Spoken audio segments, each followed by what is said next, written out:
The dusty streets of Abilene, Kansas stretched before Catherine right like a judgment she could never escape. Every step toward the mercantile reminding her of the scarlet dress she used to wear in the Golden Rose Saloon just 6 months prior in the spring of 1878. The morning sun beat down mercilessly as Catherine clutched her simple cotton dress, the modest blue fabric a far cry from the revealing satin and lace that had once been her uniform. She had arrived in Abilene 3 days ago on the westbound train, carrying nothing but a worn carpetbag, and enough money saved from her time working tables and singing songs to keep her fed for perhaps 2 weeks if she was careful. The town bustled with cattle drives coming through, cowboys whooping and hollering as they guided longhorns down the wide main street, kicking up clouds of red dust that settled on everything and everyone. Catherine had chosen Abilene specifically because it was far enough from Dodge City, where she had worked at the Golden Rose for nearly 2 years after her parents died of fever. She had been 18 then, desperate and alone, with no family and no prospects. The saloon owner, a hard-faced woman named Marlene, had offered her work serving drinks and entertaining the cowboys who flooded into town after months on the trail. Catherine had told herself it was temporary, that she would save money and move on to something respectable.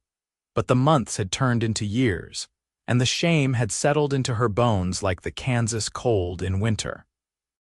She had never crossed the line that some of the other girls had, never took men upstairs to the rooms on the 2nd floor, but she had served them whiskey with a smile, had sung bawdy songs on the small stage, had let them call her Kitty and treat her like she was theirs for the price of a drink. The memory made her stomach turn now as she walked past respectable women who would never look at her twice if they knew the truth. The mercantile was cool and dim after the bright street, and Catherine took a moment to let her eyes adjust. Shelves lined the walls, stacked with everything from canned goods to bolts of fabric, from lanterns to horse tack. An older man with spectacles stood behind the counter, and he nodded at her politely. "Help you, miss." "I'm looking for work," Catherine said, keeping her voice steady. "Any kind of honest work. I can clean, I can cook, I can do figures if needed." The shopkeeper looked sympathetic but shook his head. "Sorry, miss. Business is steady but not enough to take on help. You might try the hotel, or perhaps some of the ranch wives might need assistance." Catherine thanked him and stepped back into the brutal sunshine. She had tried the hotel yesterday with no luck, and the restaurant had told her the same. Her money was dwindling faster than she had anticipated, and the boarding house where she had taken a room was due payment in 4 days. She was about to head toward the edge of town, where she had heard some of the smaller ranches might be found, when a commotion erupted near the cattle pens. A massive longhorn had broken free from the herd, its horns swinging dangerously as it charged down the street. People scattered, screaming, diving into doorways and behind water troughs. Catherine froze, her heart hammering as the animal barreled straight toward her. She could see its wild eyes, could hear the thunder of its hooves, and her legs simply would not move. This was it, she thought distantly. This was how it ended, trampled in the street like the worthless thing she had become.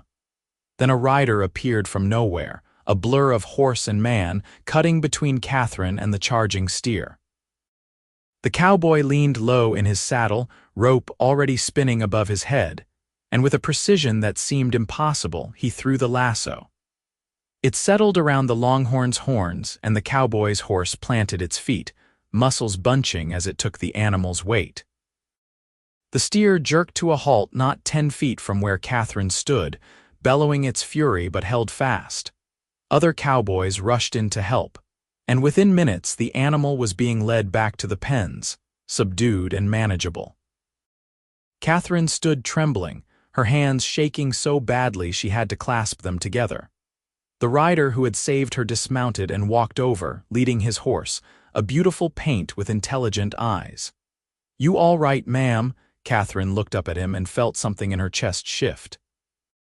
He was tall, broad-shouldered, with sun-bronzed skin and dark hair that curled slightly at his collar. His eyes were the color of summer grass, green and clear, and they looked at her with genuine concern. He was young, perhaps 25 or 26, with the kind of weathered handsomeness that came from years of honest work under the open sky. Yes, thank you, you saved my life. He smiled, a slow, easy expression that transformed his serious face. Just doing what needed doing. That steer had a burr under its hide about something. Name's James Thornton. I run a cattle ranch about 8 miles north of here. Catherine Wright, she said, and then, because she could not help herself because he had just risked his life for a stranger, she added, I'm very grateful, Mr. Thornton. James is fine, he said, studying her with those green eyes. You new to Abilene? I haven't seen you around before. I arrived 3 days ago. I'm looking for work, actually. Anything respectable.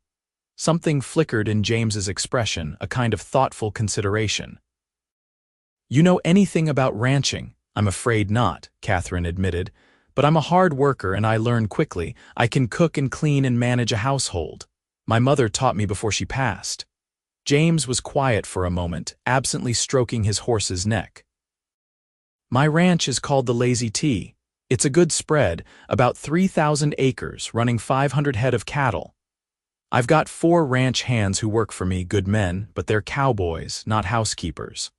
The bunkhouse is one thing, but the main house is falling into disrepair. I'm not home enough to keep it up proper, and when I am, I'm too tired to do more than cook beans and fall into bed. I could use someone to manage the house, do the cooking for the hands, keep things running smooth. Catherine's heart leaped. I could do that. I promise you wouldn't regret it. It's isolated out there, James warned. The nearest neighbor is 4 miles away. It's just me and the hands, and the work is hard. I'd pay fair wages, $20 a month plus room and board. You'd have your own room in the main house, totally separate and private. The hands are good men, but I run a respectable operation. Anyone steps out of line, they answer to me. $20 a month was more than Catherine had dared hope for. She nodded quickly. When can I start? I've got business in town today, but I'll be heading back tomorrow morning. Meet me here at dawn and I'll take you out to the ranch. Bring whatever belongings you have. They shook hands, and Catherine felt the calluses on his palm, the strength in his grip. He tipped his hat to her and mounted his horse in one fluid motion, riding back toward the cattle pens where the other cowboys were securing the last of the herd. Catherine walked back to her boarding house in a daze, barely believing her luck. A job, a real job, with good pay and respectable work. She would be cooking and cleaning, not serving drinks to drunk cowboys or singing for their entertainment. It felt like a miracle, like maybe God had not completely abandoned her after all. That night, she packed her meager belongings, washing her one good dress and mending a tear in her skirt. She barely slept, her mind racing with plans and worries. What if she was not good enough? What if James Thornton discovered her past and sent her away in disgust? She pushed the thoughts down, reminding herself that she had a chance at a new life and she would not waste it. Dawn found her standing on the main street with her carpetbag, watching the sky lighten from black to deep blue to pale gold. James appeared as the first rays of sun broke over the horizon, riding his paint horse and leading a gentle-looking mare. Morning, Miss Wright. This is Daisy. She's got an easy gait, perfect for someone not used to riding. Catherine had ridden a few times as a child, but it had been years. James helped her mount, his hands respectful and careful, and they set off north out of town as Abilene began to wake behind them. The land rolled away in gentle swells, covered in tall prairie grass that rippled like water in the morning breeze. Wildflowers dotted the landscape in splashes of yellow and purple, and the sky stretched overhead in an endless blue dome. Catherine had spent the last 2 years in saloons and boarding houses, in the cramped, dusty streets of cattle towns, and she had forgotten how beautiful the open prairie could be.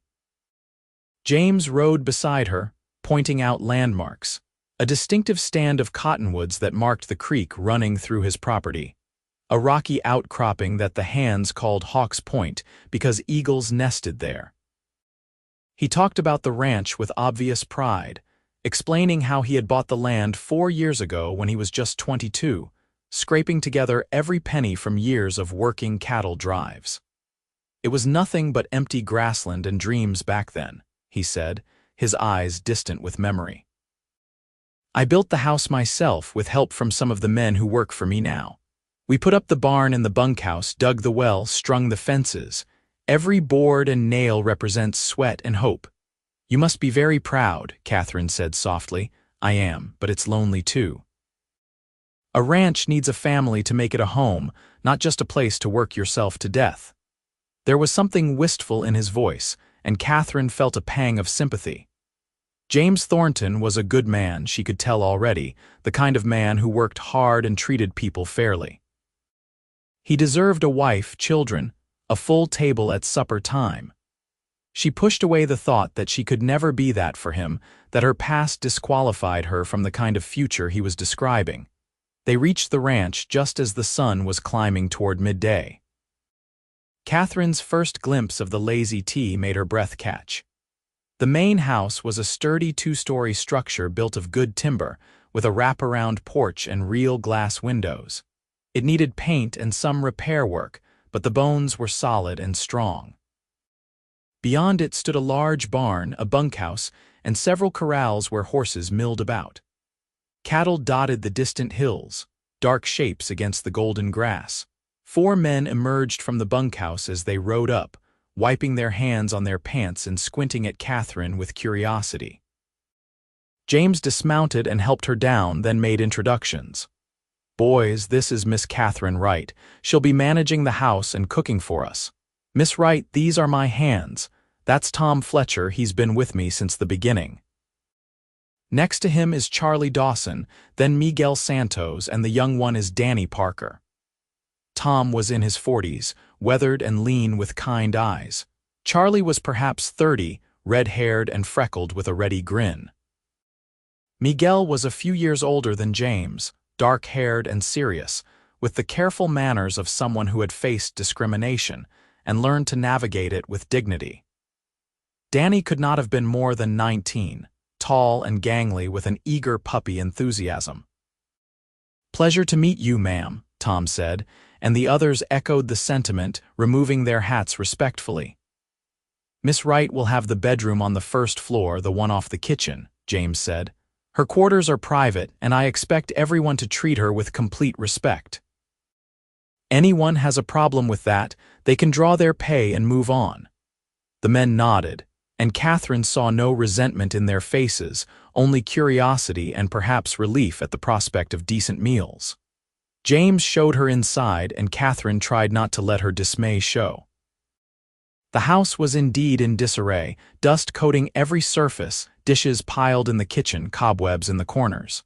The furniture was good quality but needed care, the floors needed scrubbing, the windows were so dirty they barely let in light. "I know it's bad," James said apologetically. "We've been batching it for months. The last woman who tried to help out lasted 2 weeks before she decided ranch life was not for her and headed back to town." "It's nothing that hard work cannot fix," Catherine said firmly. "By the end of the week, you will not recognize this place." James smiled at her, that slow, warm expression that made something flutter in Catherine's chest. "I believe you. Let me show you your room and then I'll leave you to settle in. Supper is usually around 6 if that suits you." Her room was small but charming, with a real bed, a dresser, and a window that looked out toward the eastern hills. It was more space than she had had to herself in years, and infinitely better than the cramped room she had shared with 2 other girls at the Golden Rose. Catherine unpacked her few belongings, changed into her work dress, and set to tackling the kitchen. She worked until her back ached and her hands were raw. But by evening the kitchen was clean, the dishes washed and put away, the stove scrubbed and ready for cooking. She found supplies in the pantry, flour and beans and salt pork, some withered vegetables that were just barely usable, and set about making a decent meal.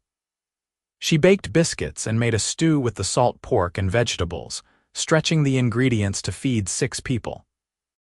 When she rang the dinner bell at 6, the men came in looking skeptical, as if they expected the same burnt beans and hard bread they had been eating for months. But when Catherine set the food on the table, their faces transformed. The stew was rich and savory, the biscuits were golden and fluffy, and she had even managed to make a simple dried apple dessert with some old fruit she found in the pantry. "Lord have mercy," Charlie said around a mouthful of biscuit. "Miss Wright, if you cook like this every day, I might never leave this ranch." The others laughed and echoed the sentiment, and Catherine felt a warm glow of pride. James caught her eye from across the table and smiled, and she found herself smiling back, feeling something that might have been happiness beginning to take root in her chest. The days fell into a rhythm. Catherine rose before dawn to make breakfast for the men, hearty meals of eggs and bacon and flapjacks to fuel their long days of work. She spent her mornings cleaning, slowly bringing order and beauty back to the house. She scrubbed floors and washed windows, beat rugs and mended curtains, polished furniture until it gleamed. In the afternoons, she prepared supper, getting more creative as she learned what supplies James kept on hand and what she could request on the weekly supply run to town. The men treated her with courtesy and respect, careful to wipe their boots before entering, always tipping their hats and saying please and thank you. Danny in particular seemed to worship her, blushing scarlet whenever she spoke to him directly. Miguel taught her some Spanish words and told her stories about growing up in Texas. Tom and Charlie were full of jokes and tall tales, keeping spirits light even after long, exhausting days. But it was James who occupied Catherine's thoughts more and more as the weeks passed. He was always kind, always respectful, but she began to notice the way his eyes followed her when he thought she was not looking. She noticed how he lingered over coffee after the other men had gone back to work, asking about her day, telling her about problems with a fence line or a cow with a difficult birth. He brought her wildflowers once, a huge bouquet of prairie roses and black-eyed Susans, claiming he had seen them and thought they might brighten up the house. Catherine found herself watching for him too, listening for his step on the porch, feeling her heart lift when he smiled at her. She began to take more care with her appearance, pinning her dark hair more carefully, pressing her dresses even though they would just get dirty again with cooking. She told herself it was foolish, that a man like James Thornton could have any respectable woman in the county, but her heart did not seem to care what her head said. One evening in early July, about 6 weeks after Catherine had arrived at the Lazy Tea, James asked her to take a walk with him after supper. The other men had retired to the bunkhouse, and the sunset was painting the sky in shades of orange and pink and deep purple. They walked toward the creek, following a worn path through the grass. "I wanted to thank you, Miss Wright," James said as they walked. "The ranch has never run so smoothly. The men are happier, better fed, and I come home at night to a house that actually feels like a home instead of just a place to sleep. You've made a real difference here." "I'm glad," Catherine said quietly. "I've been happier here than I've been in years. This is good work, meaningful work. I feel like I'm building something instead of just surviving." James was quiet for a moment, and Catherine could see him wrestling with something, his jaw working as if he was trying to find the right words. Finally, he stopped walking and turned to face her. "Miss Wright, Catherine, I need to tell you something. These past weeks, getting to know you, watching you bring life back to the ranch, I've found myself feeling things I did not expect. I'm not a man who is good with words, but I need you to know that I've come to care for you deeply. More than just as an employee. I would like permission to court you proper if you're willing." Catherine's breath caught in her throat. This was what she had been hoping for and dreading in equal measure. James was everything she had never dared dream of, good and honest and kind, offering her not just security but genuine affection. But he did not know the truth, did not know what she had been. "James, she started, and then stopped, not knowing how to continue. "If you do not feel the same way, I understand," he said quickly. "I would never want to make you uncomfortable. You can stay on working here regardless with no hard feelings, but I had to tell you how I felt." "It's not that," Catherine said, feeling tears prick at her eyes. "James, there's something I need to tell you, something about my past. Before I came to Abilene, before I met you, I worked in Dodge City. I was a saloon girl." She forced herself to look at him as she said it, to see the disgust and disappointment she was sure would fill his face. But James just looked at her steadily, his green eyes never wavering. "Go on," he said quietly. "I worked at a place called the Golden Rose for 2 years. I served drinks and sang songs and let cowboys treat me like I was something they could buy. I never went upstairs with them, never crossed that line, but I was still part of that world. I wore those dresses and smiled those smiles and took their money. I'm not the respectable woman you think I am, James. I'm ashamed of what I was." The words tumbled out in a rush, and Catherine felt the shame wash over her like it always did, hot and choking. She waited for James to turn away, to tell her to pack her things and leave his ranch. Instead, he reached out and took her hands in his grip warm and firm. "Catherine, look at me." She raised her eyes to his, tears blurring her vision. "I don't care what you had to do to survive," James said, his voice steady and sure. "I care about who you are now, the woman I've come to know these past weeks. You're hardworking and kind, you're smart and capable, and you treat everyone with respect and dignity. Whatever you did in Dodge City, that's in the past. All I care about is the future and whether you might want to share that future with me. But James, people will talk. If anyone finds out, it could hurt you, hurt the ranch. Let them talk," he said firmly.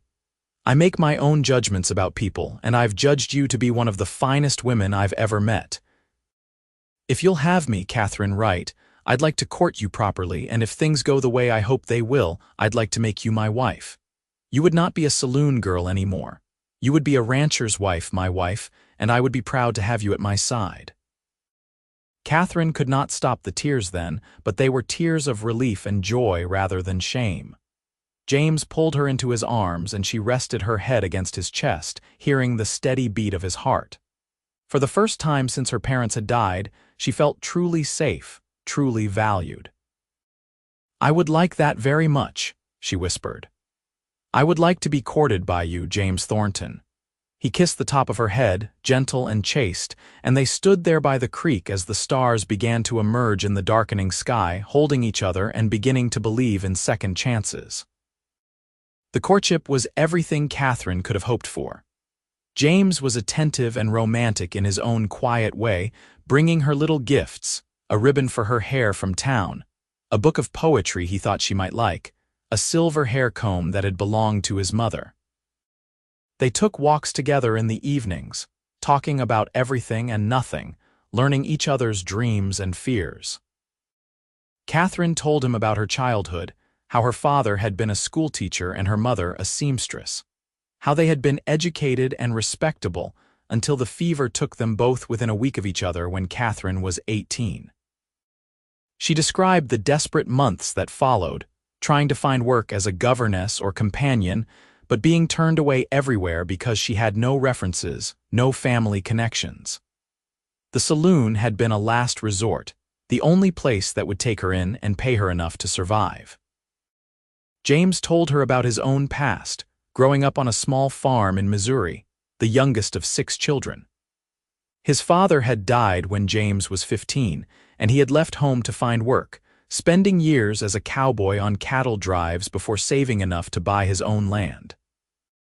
He had always dreamed of building something lasting, creating a legacy, but he had been so focused on the work that he had never taken time to find a wife, to build the family he wanted.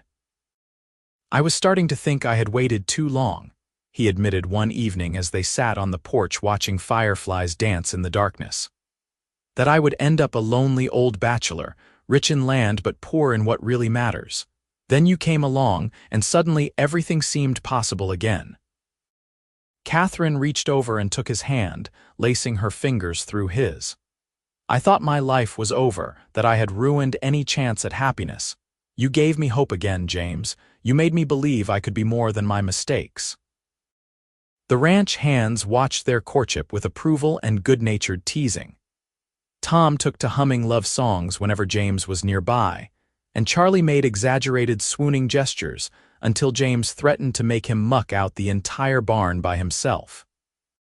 Miguel was more serious, pulling Catherine aside one day to tell her quietly that he had never seen James so happy, and that she was good for him.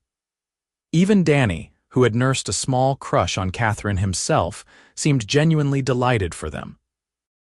In late August, 3 months after Catherine had arrived at the Lazy Tea, James asked her to marry him. They had ridden out to Hawks Point, the rocky outcropping that overlooked the entire ranch, and were watching the sunset paint the prairie in shades of gold and crimson. James dismounted and helped Catherine down, then led her to a flat rock where they could sit and take in the view. "I brought you here because this is my favorite place on the ranch," he said. "This is where I come when I need to think, when I need to remind myself why I work so hard. From here you can see everything we've built, everything we're protecting and growing."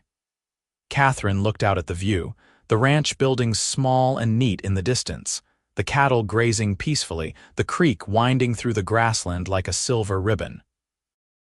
It was beautiful and vast and full of promise.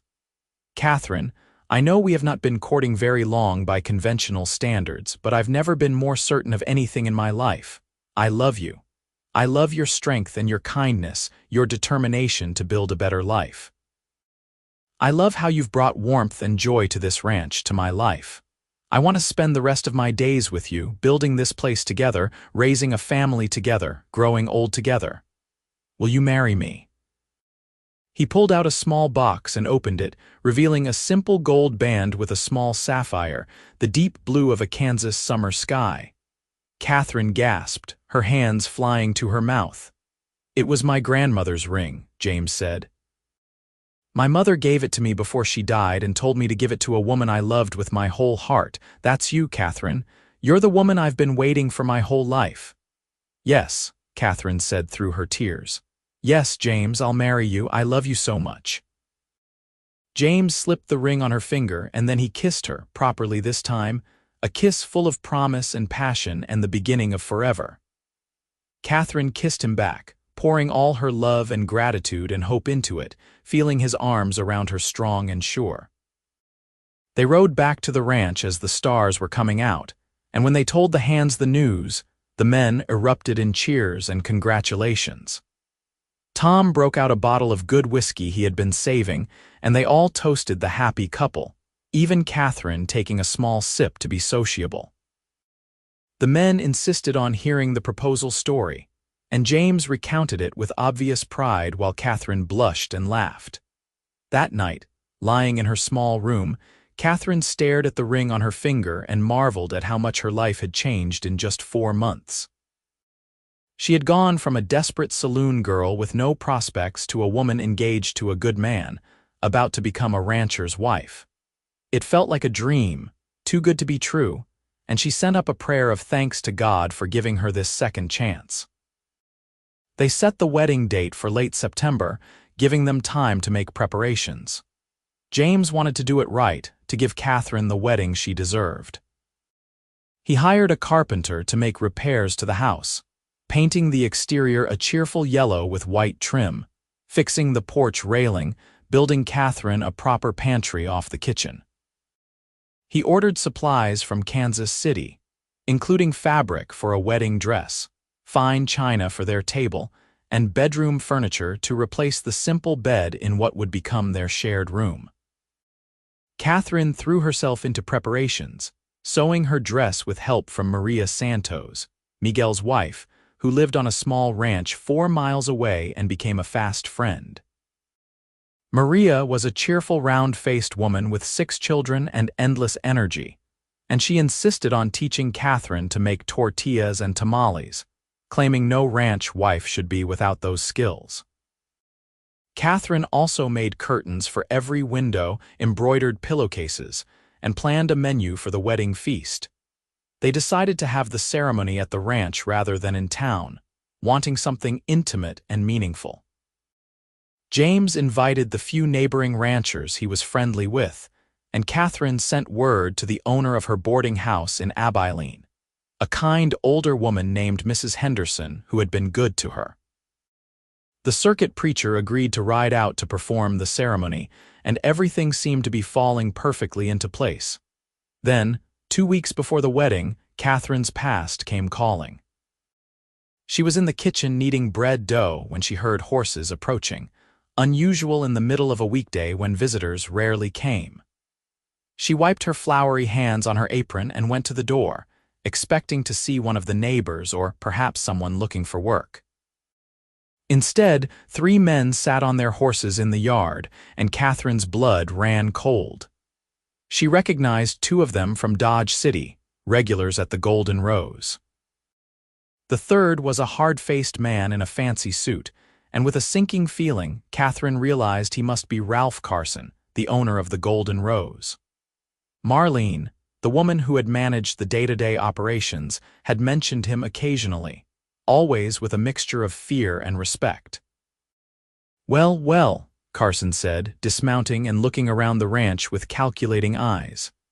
"This is quite a step up from the Golden Rose, Kitty, or should I call you Catherine now?" Catherine's heart was pounding so hard she thought she might be sick.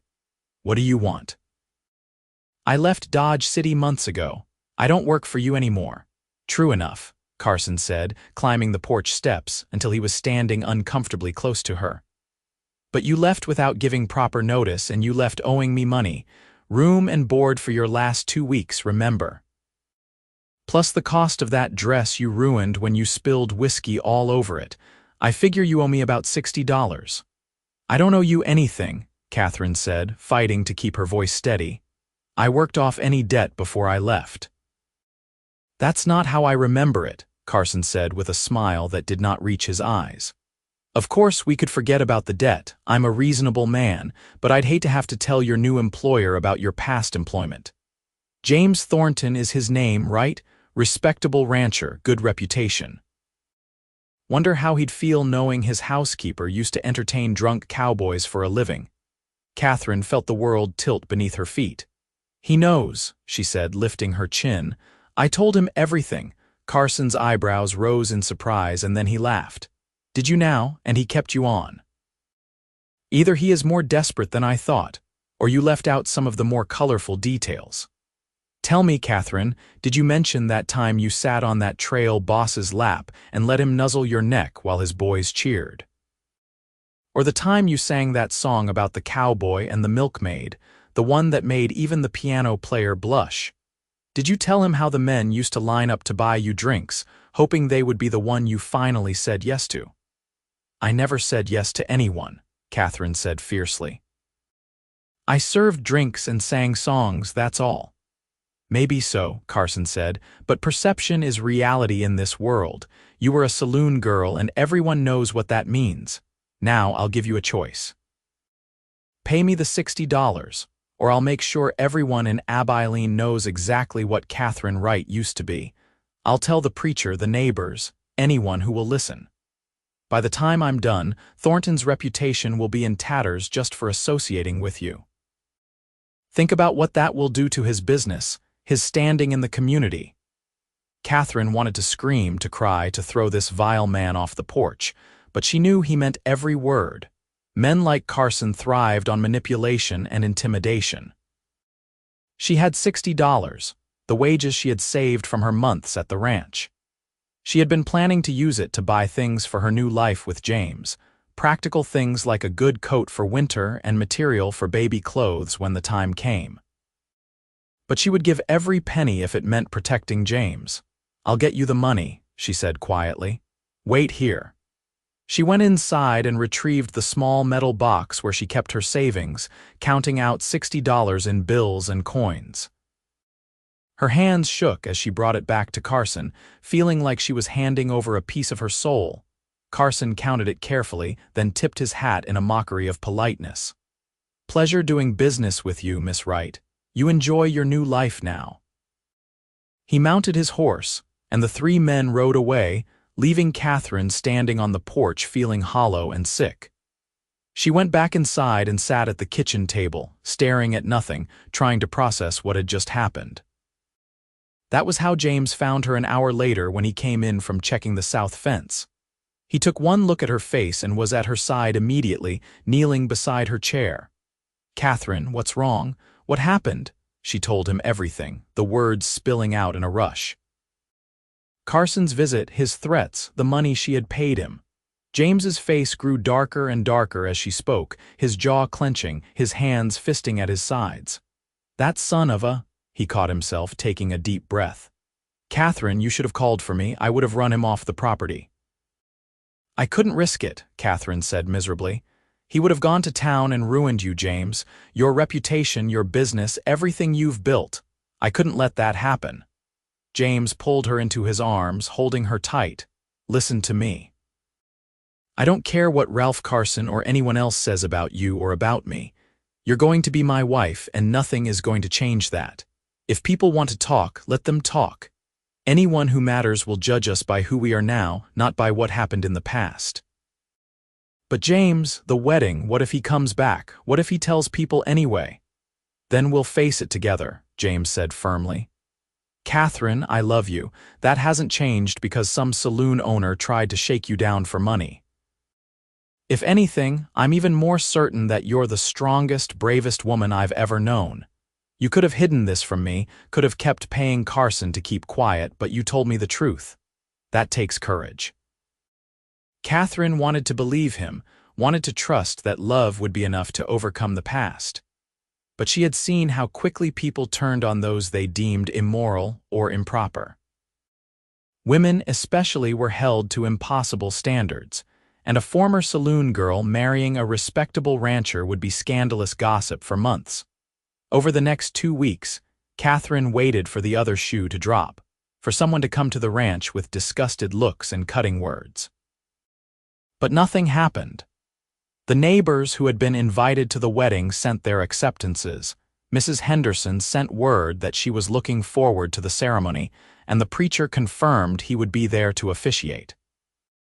James was attentive and loving, clearly trying to reassure Catherine without smothering her. He talked about their future together, about the children they would have, about growing the ranch into something they could pass down to the next generation. Slowly, Catherine began to relax, to believe that maybe Carson had taken his money and left them alone. The morning of the wedding dawned clear and beautiful, the September air crisp with the first hint of autumn.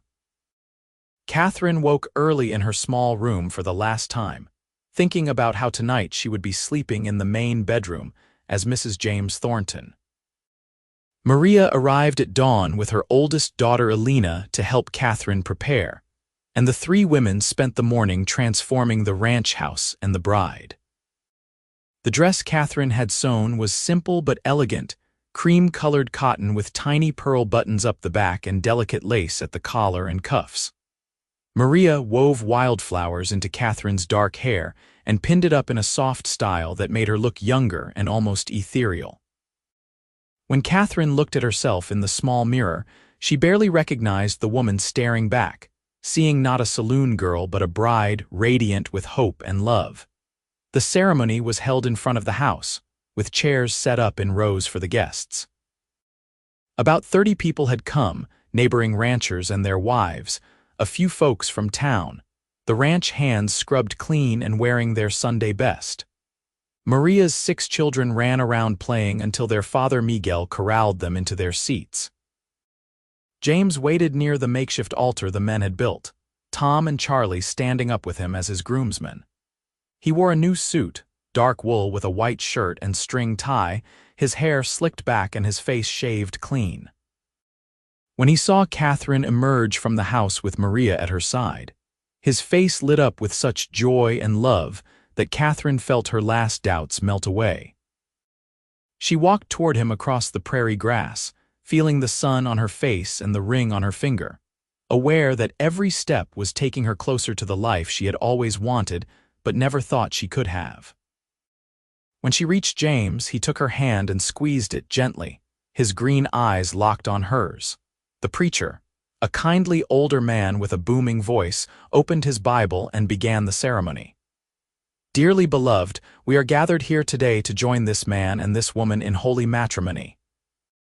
Catherine barely heard the words, too focused on James, on the feel of his hand holding hers, on the reality of this moment. This was happening. She was marrying this good, honorable man who knew her past and loved her anyway. Do you, James Thornton, take this woman to be your lawfully wedded wife, to have and to hold from this day forward, for better or for worse, for richer or for poorer, in sickness and in health, until death do you part?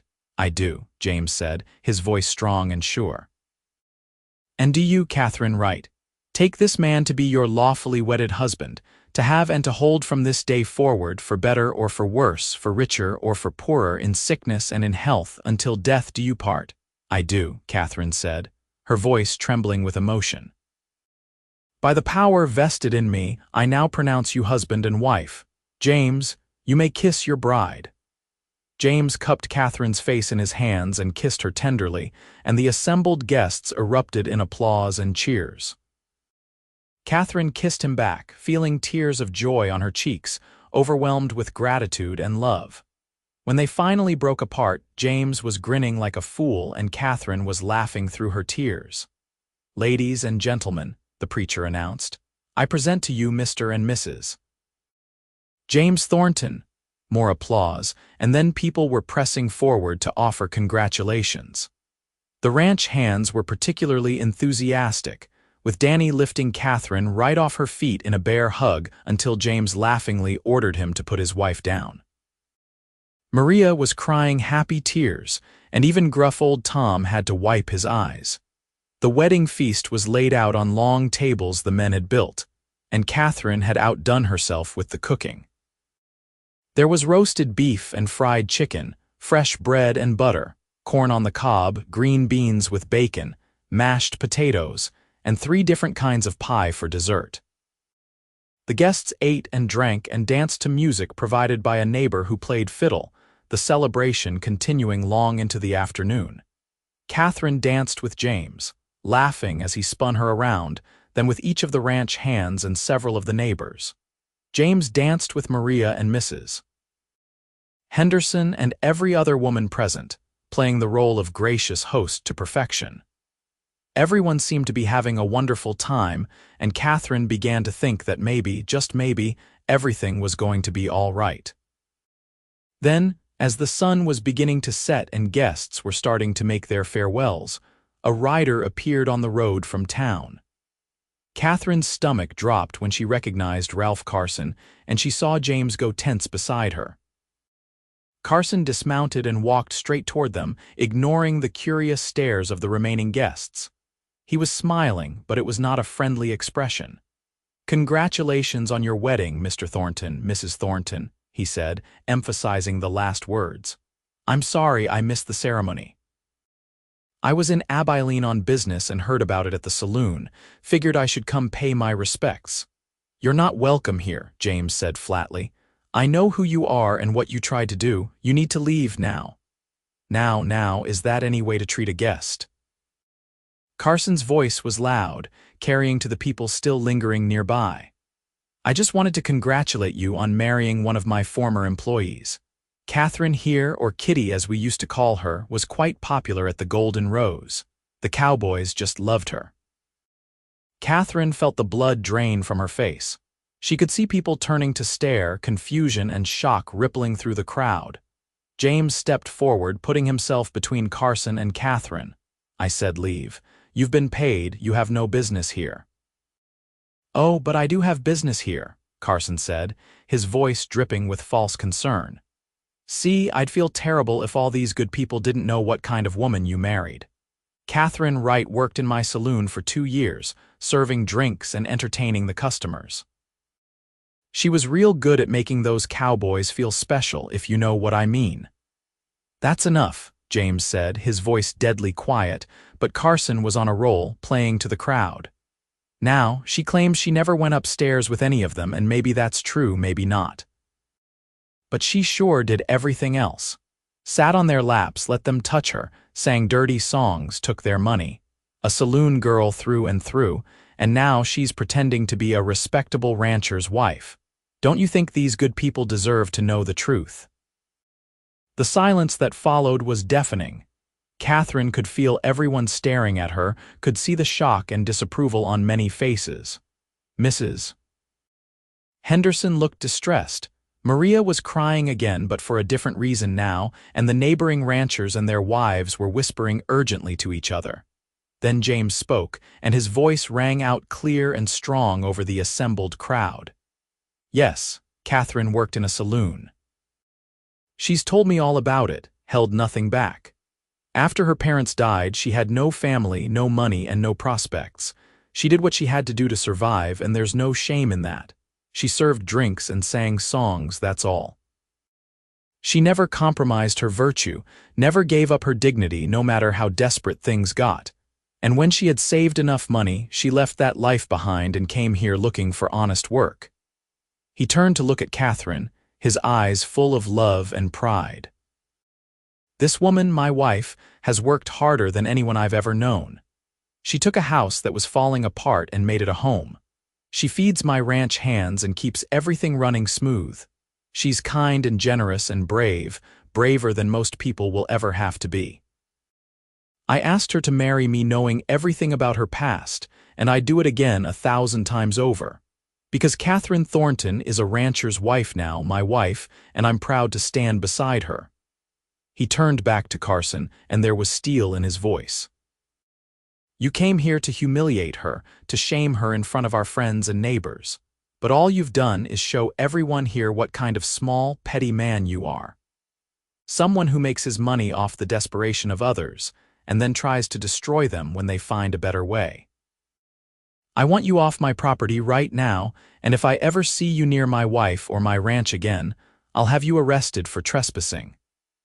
Tom and Charlie stepped forward, flanking James, making it clear that Carson would be forcibly removed if necessary. Carson looked at the three of them, then at the crowd where several other men were standing up, clearly ready to back James if needed. His smile finally faltered. Fine, he said, backing toward his horse. But don't come crying to me when the good people of Abilene won't associate with you anymore. A man is judged by the company he keeps, Thornton, and you've chosen to keep company with a whore. James started forward, fists clenched, but Catherine caught his arm. Let him go, she said quietly. He's not worth it. Carson mounted his horse and rode off, leaving a thick, awkward silence in his wake. Catherine looked around at the remaining guests, seeing a mix of expressions.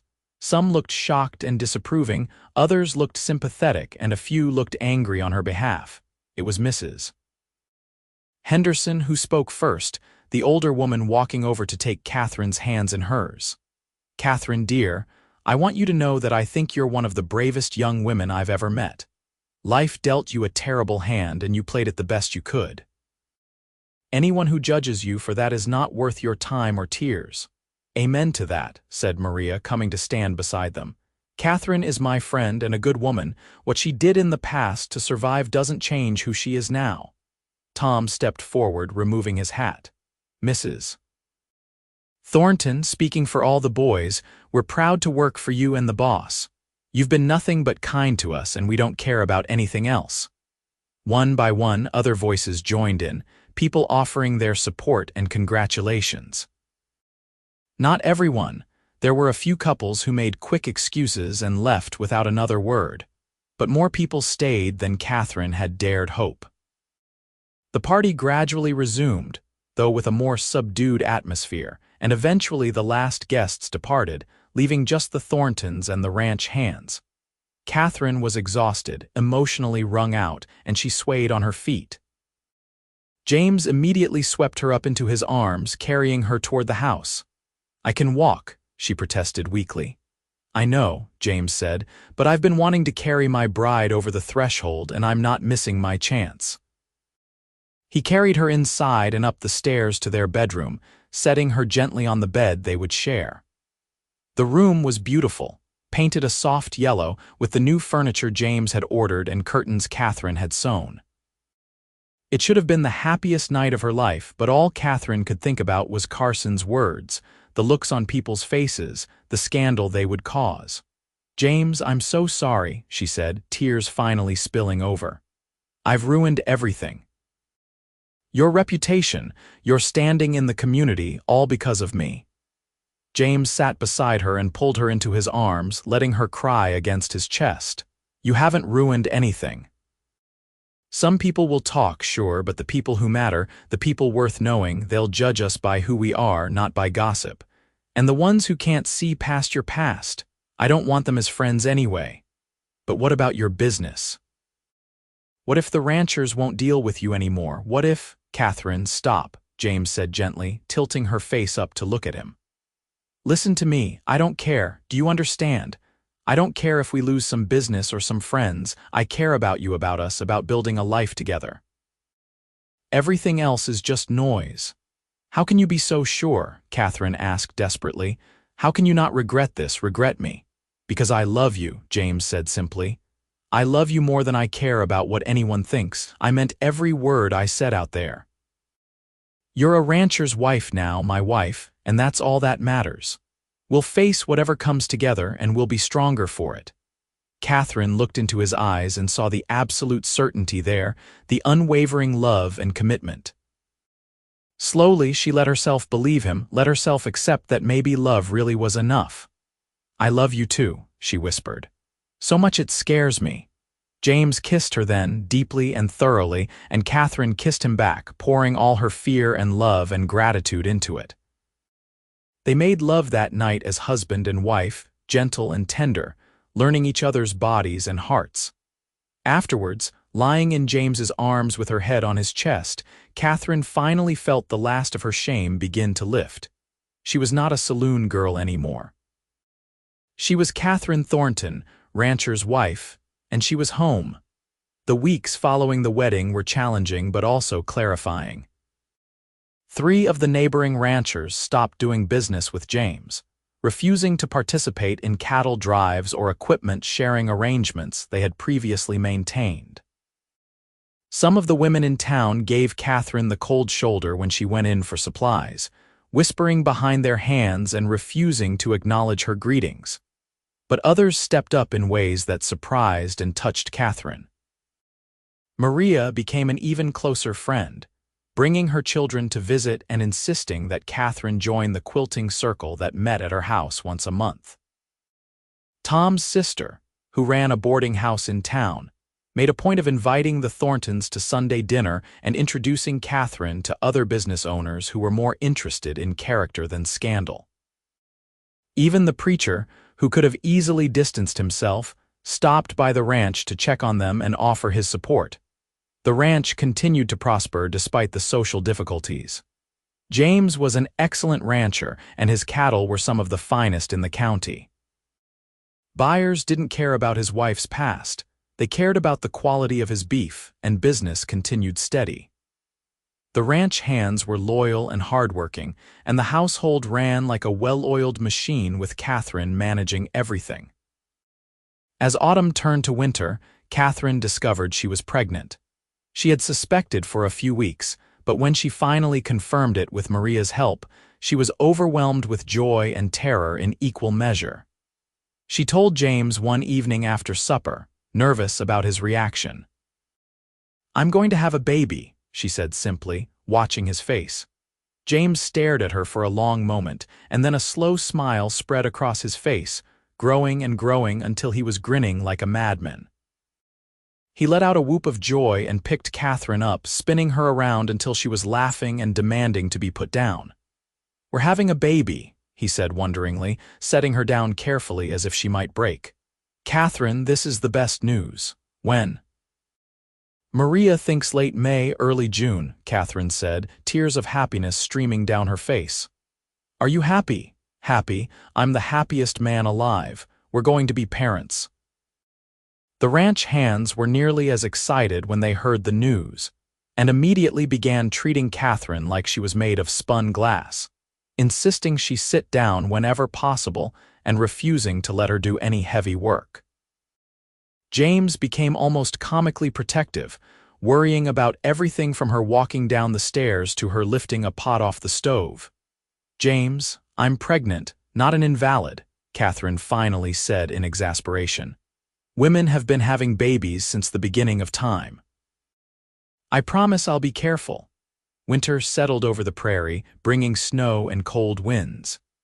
Catherine spent her days keeping the house warm and comfortable, cooking hearty meals, and sewing baby clothes from soft flannel fabric James brought from town. She read books on childbirth and infant care, talked to Maria about what to expect, and tried not to worry too much about all the things that could go wrong. In February, Catherine received a letter that surprised her. It was from Marlene, the woman who had managed the Golden Rose, and Catherine opened it with trepidation. "Dear Catherine, I heard about what happened at your wedding from some of the girls. Ralph Carson came back here bragging about it, and I wanted you to know that I think he's a low-down snake. You were always a good girl, worked hard and stayed decent despite everything, and you deserved better than what this life offered you. I'm writing to tell you that Carson got what was coming to him. He tried his shakedown scheme on the wrong person, a railroad executive's daughter who had run away and was working in a saloon in Kansas City. The executive found out and had Carson arrested for extortion and blackmail. He's in prison now, looking at 5 years at least. I thought you'd want to know that he can't hurt you anymore. I hope you're happy with your rancher. You deserve all the good things, Catherine. Don't let anyone make you feel less than you are. Best wishes." Marlene Catherine showed the letter to James, and they both felt a weight lift that neither had fully acknowledged carrying. Carson had been a shadow hanging over them, the threat that he might return or cause more trouble always lurking at the edges of their happiness. Knowing he was behind bars brought a sense of relief and closure. Spring arrived with an explosion of wildflowers and new grass, and Catherine's belly grew round and prominent. She moved more slowly now, tiring easily, but she had never felt more content. The ranch was thriving, her marriage was strong, and the baby moved constantly beneath her heart, reminding her that her life had truly begun anew. In late May, Catherine's labor began in the middle of the night. James immediately rode to get Maria while Tom stayed with Catherine, looking terrified but trying to be helpful. Maria arrived with her vast experience and calm demeanor, taking charge of the situation while James paced frantically downstairs. The labor was long and difficult, lasting nearly 20 hours. Catherine had never experienced such pain, but Maria coached her through it, and the thought of meeting her baby kept her going. Finally, as the sun was setting on the second day, Catherine gave birth to a healthy baby boy with a lusty cry and a full head of dark hair. James was allowed in to meet his son, and the look on his face when he held the tiny baby was something Catherine would treasure forever. There was wonder and love and an almost painful tenderness in his expression as he gazed down at the child they had created together. "He's perfect," James whispered. "Catherine, he's absolutely perfect." They named him Daniel James Thornton after James's father. Little Danny, as he quickly became known to distinguish him from ranch hand Danny Parker, was a good baby, nursing well and sleeping in reasonable stretches. Catherine was exhausted but happier than she had ever imagined possible, watching her husband hold their son and singing soft lullabies in the rocking chair James had made for her.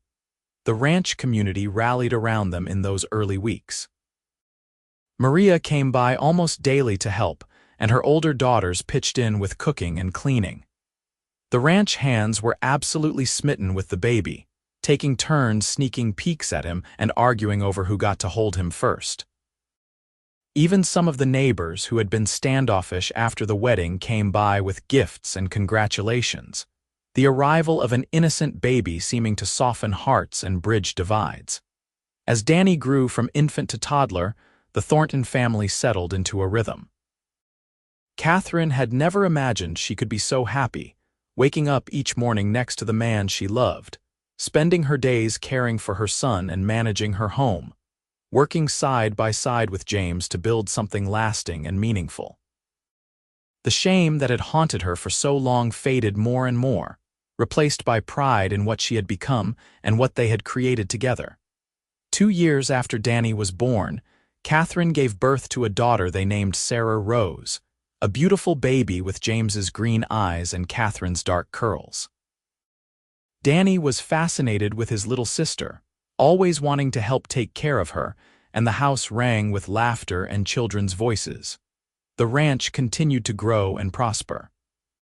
James bought additional land, expanding their holdings to 5,000 acres and running nearly 1,000 head of cattle. He hired 2 more ranch hands, good men recommended by Tom, and built a second barn to house the growing operation. Catherine managed the household with skill and efficiency, feeding the men, keeping the books, and raising their children with love and discipline. The years passed in a blur of hard work and happiness. Danny grew into a sturdy boy with his father's quiet strength and his mother's quick mind, learning to ride almost before he could walk. Sarah was a spirited child, fearless and curious, always getting into mischief and charming her way out of trouble. When Danny was 6 and Sarah was 4, Catherine gave birth to twin boys, Matthew and Mark, who kept everyone on their toes with their boundless energy. By the time Catherine was 30, in 1886, she had been married to James for 8 years and was the mother of 4 children. The awkwardness and scandal of her past had faded into distant memory for most people.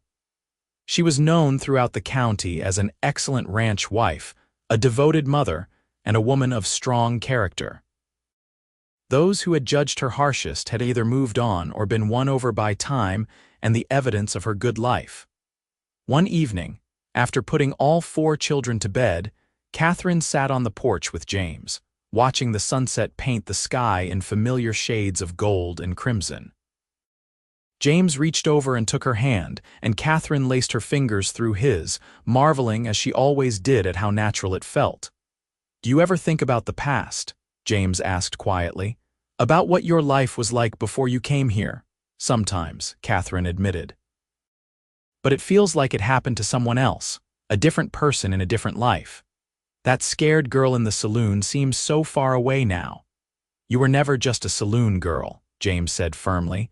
"You were always a survivor, a fighter, someone who refused to give up even when things were darkest." "That's who you are, Catherine. That's who you've always been."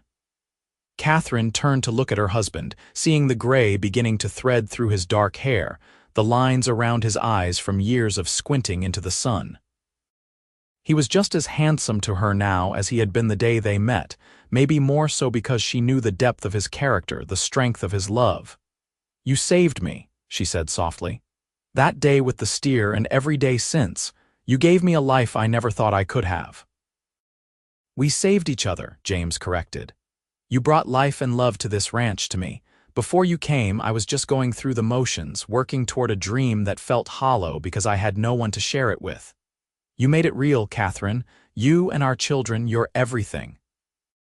They sat in comfortable silence, holding hands and watching the stars emerge in the darkening sky. From inside the house came the sound of one of the twins crying, probably waking from a dream, and Catherine started to rise.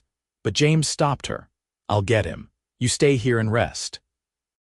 Catherine watched her husband disappear inside, heard his gentle voice soothing their son, and felt a wave of love so strong it nearly took her breath away. This life, this family, this home they had built together was everything she had ever wanted and more than she had ever dared dream of. The years continued to unfold in seasons of planting and harvest, of cattle drives and winter snows, of children growing and love deepening. Danny showed a real aptitude for ranching, following his father everywhere and learning everything James could teach him. Sarah proved to have a gift with horses, able to gentle even the most skittish animals with patience and kindness. The twins were inseparable, causing double the trouble but also double the joy. When Catherine was 35, she gave birth to her 5th and final child, a daughter they named Emily Catherine. The birth was harder than the others, and afterwards the doctor told Catherine gently that she should not have any more children, that her body had been through enough. Catherine accepted this news with equanimity, feeling blessed beyond measure with the 5 healthy children she had. The ranch continued to thrive under James's management and Catherine's careful household oversight. They had become one of the most respected families in the county, and their children were welcomed everywhere. Danny, at 15, was already being courted by several local ranchers as a future son-in-law, though he claimed to be too busy learning the cattle business to think about girls. Sarah, at 13, was popular and bright, with dreams of becoming a teacher. The twins, at 9, were terrorizing the countryside with their pranks and adventures. And little Emily, at 3, was everyone's darling, spoiled by her older siblings and doted on by her parents. In 1895, when Catherine was 37 and James was 43, they celebrated their 17th wedding anniversary with a large party at the ranch. Their children helped with the preparations, and friends and neighbors came from miles around to celebrate with them. It was a far cry from that difficult wedding day when Carson had tried to ruin their happiness, and Catherine could hardly believe how much had changed. Maria and Miguel were there with their now-grown children, several of whom had families of their own. Tom had retired from active ranch work, but still lived in a small cottage on the property, serving as a beloved grandfather figure to the Thornton children. Charlie had married and started his own small ranch nearby. Danny Parker had moved to Montana to try his luck in the silver mines.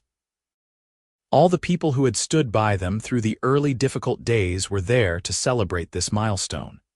As the party wound down and guests began to depart, Catherine found herself standing at the same spot where they had been married, looking out over the ranch that had become her home. James came up behind her and wrapped his arms around her waist, pulling her back against his chest. "What are you thinking about?" he asked, resting his chin on top of her head. "About how much I love this place, this life, Catherine said, covering his arms with her own. "About how impossible it seemed 17 years ago that I could ever be this happy, this blessed." "I told you that day that you were a rancher's wife now," James said, "but you became so much more than that.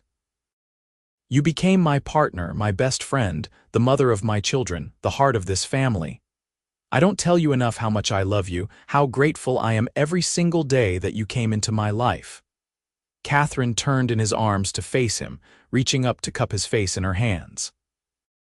"I love you too, James Thornton, more than words can ever express. You took a broken girl and helped her become a whole woman. You gave me a family, a home, a purpose. You loved me when I could not love myself, and you taught me that the past does not have to define the future." They kissed as the sun set behind them, a kiss full of 17 years of love and partnership, of weathering storms and celebrating triumphs, of building a life together one day at a time. When they finally broke apart, their children were watching from the porch with knowing smiles, having inherited both their father's strength and their mother's resilience. That night, lying in bed with James's arm around her, Catherine reflected on the long journey that had brought her from the Golden Rose Saloon to this moment. She thought about the girl she had been, desperate and ashamed, thinking her life was over before it had really begun. She thought about the woman she had become, strong and confident, surrounded by love and respect, living a life of purpose and meaning. The shame that had once defined her was gone, replaced by pride in what she had overcome and built. She was no longer haunted by whispered judgments or sideways glances. She was Catherine Thornton, wife to a good man, mother to 5 wonderful children, respected member of her community, living proof that the past does not have to be a prison. As she drifted off to sleep, Catherine sent up a prayer of thanks for second chances, for the cowboy who had saved her life in more ways than one, for the home they had built together on the Kansas prairie. She had been a saloon girl once, lost and ashamed. But James had seen past that to the woman she could become, and together they had created something beautiful and lasting. She was a rancher's wife now, and she had never been prouder of anything in her life. The seasons continued their eternal cycle, and the Thornton family grew and changed with them. Danny married at 21, bringing home a sweet-natured girl from a neighboring ranch named Rebecca. They built a house on the far end of the Lazy T property, and Danny began taking over more of the daily ranch operations as James started to slow down slightly. his joints aching more on cold mornings and his back protesting after long days in the saddle. Sarah fulfilled her dream of becoming a teacher, going to normal school in Kansas City for training, and then returning to open a small school on the ranch for the children of the area. She taught reading and writing and arithmetic to a dozen students in a building James and Danny built specifically for that purpose, and she became known as one of the finest teachers in the county. The twins both stayed on the ranch, proving to be natural cowboys with easy ways with horses and cattle. They were 20 now, still inseparable but developing their own personalities, Matthew more serious and thoughtful, Mark more outgoing and adventurous. Emily, at 13, was showing signs of inheriting her mother's organizational skills and her father's business sense, already keeping detailed records of the cattle births and sales, tracking bloodlines and weights with meticulous care. In 1902, when Catherine was 44 and James was 50, they became grandparents for the first time when Rebecca gave birth to a son they named James Daniel, after both his grandfather and father. Catherine held her grandson for the first time and felt her heart expand in ways she had not thought possible, understanding for the first time what her own mother must have felt holding her all those years ago. More grandchildren followed over the years as Danny and Rebecca had 3 more children, and the twins eventually married and started families of their own. The ranch that had once been so isolated and lonely was now filled with 3 generations of Thorntons, children running and playing, multiple households working together to maintain the sprawling operation. James and Catherine moved into a smaller house closer to the main ranch buildings when Danny and Rebecca took over the main house, needing the space for their growing family. Catherine did not mind, finding the smaller space easier to maintain and enjoying the proximity to her grandchildren, who were constantly running in and out. Sarah remained unmarried, claiming she was too busy with her school to think about husbands, though Catherine suspected her daughter had simply never met anyone who measured up to her father. Emily eventually married a young lawyer from Abilene, moving into town but visiting the ranch frequently, her husband proving to be a good man who respected his wife's intelligence and ambition. As Catherine entered her 50s, she found herself looking back on her life with deep satisfaction. The scared 18-year-old who had walked into the Golden Rose Saloon out of desperation seemed like a character from a story she had once read, not her actual past. The years had been kind to her, her face lined now but still pretty, her dark hair threaded with silver, her body showing the wear of 5 pregnancies and decades of hard work, but still strong and capable. James had aged as well, his hair mostly gray now, his face deeply weathered by sun and wind, but his green eyes were as clear and loving as ever when he looked at her. They still sat on the porch in the evenings, holding hands and watching the sunset, talking about their day and making plans for the future. The easy companionship they had built over nearly 30 years of marriage was perhaps the greatest treasure of Catherine's life.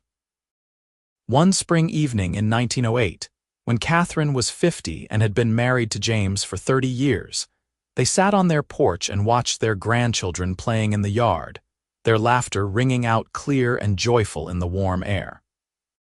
Danny and Rebecca's oldest son, young James, was 16 now and nearly as tall as his father, with the same green eyes and easy smile of his grandfather. The younger children ranged in age from 15 down to 3, a boisterous crowd of cousins who treated the entire ranch as their playground. 30 years, Catherine said wonderingly. Has it really been that long? Best 30 years of my life, James said, squeezing her hand. Though I have to say, you look exactly the same as the day I met you. Catherine laughed, a rich, warm sound that still made James's heart skip. You're a terrible liar, James Thornton, but I love you for it.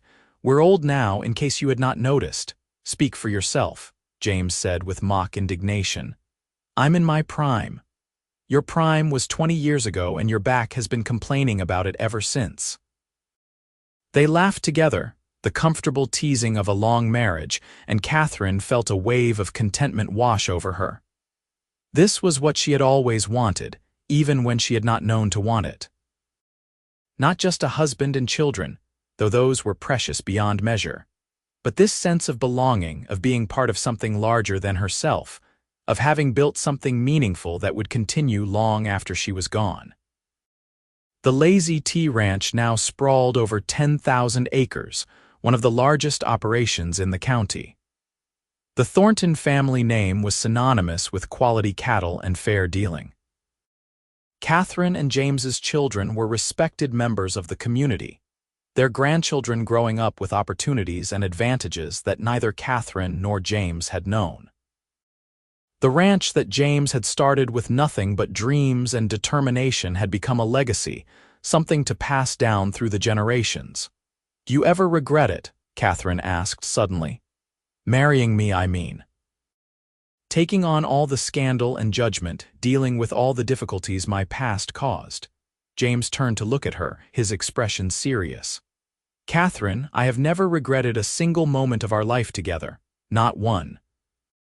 Yes, there were hard times, and yes, some people made things more difficult than they needed to be, but I would do it all again in a heartbeat. You are the best thing that ever happened to me, and marrying you was the smartest decision I ever made. Even when Carson tried to ruin us. Even when half the county was whispering about us. Especially then," James said firmly. "Because that was when I got to show everyone who you really are, not who they assumed you were based on ignorance and prejudice. And look at us now, Catherine. Look at what we built. Those people who judged you, most of them have come around, and the ones who have not, they don't matter. What matters is this family, this ranch, this life we've created together." Catherine leaned her head on James's shoulder, feeling tears prick at her eyes. Even after all these years, his unwavering faith in her still had the power to move her deeply. He had loved her when she could not love herself, had believed in her when no one else would, had stood by her through everything. There were not enough words to express what that meant. As the sun set and the children were called in for supper, Catherine and James sat a while longer, watching the sky turn from gold to rose to deep purple. The prairie stretched out around them, familiar and beloved, and Catherine felt the deep peace that comes from knowing you are exactly where you belong. She had been a saloon girl once, working in a place called the Golden Rose, serving drinks to cowboys and singing songs for their entertainment. She had been desperate and ashamed, thinking her life was over before it had truly begun. But then a cowboy had ridden into her life, lasso swinging, and everything had changed.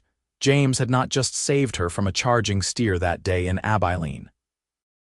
He had saved her from a life of shame and isolation, had given her the chance to become something more.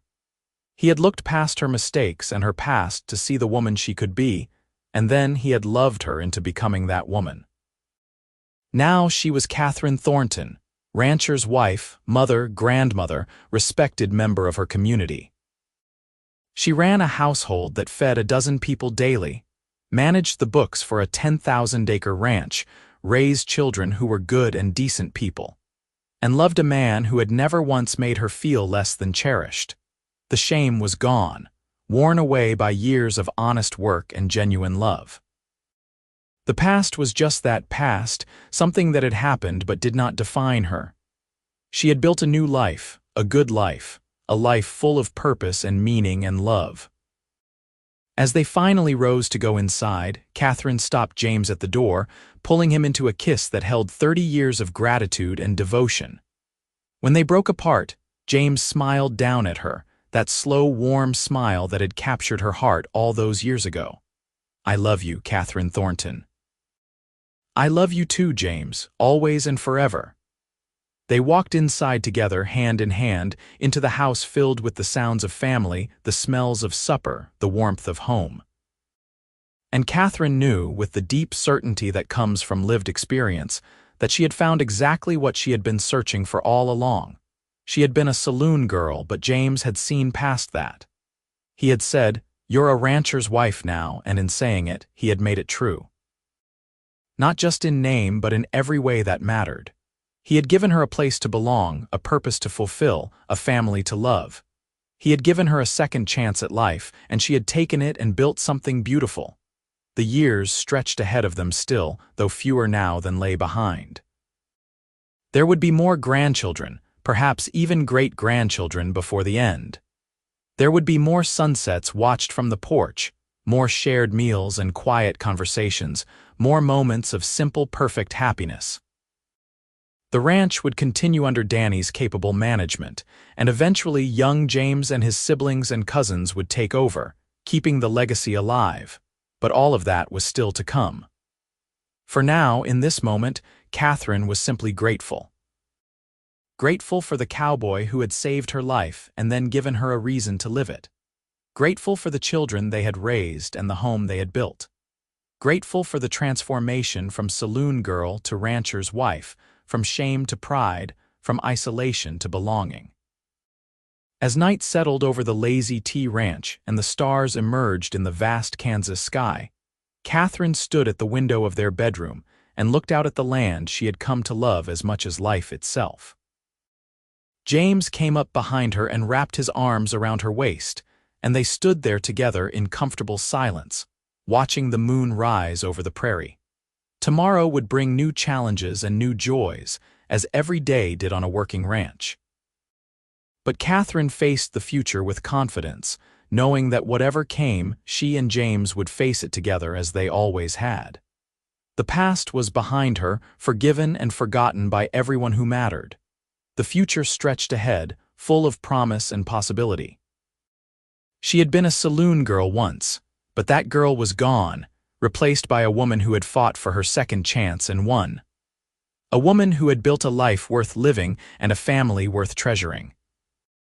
A woman who had proven that the past does not have to dictate the future, that shame can be overcome, that love really can conquer all. Catherine Thornton, rancher's wife, turned in her husband's arms and kissed him, pouring all her love and gratitude into it. And as James held her close, she knew that she was finally, completely home.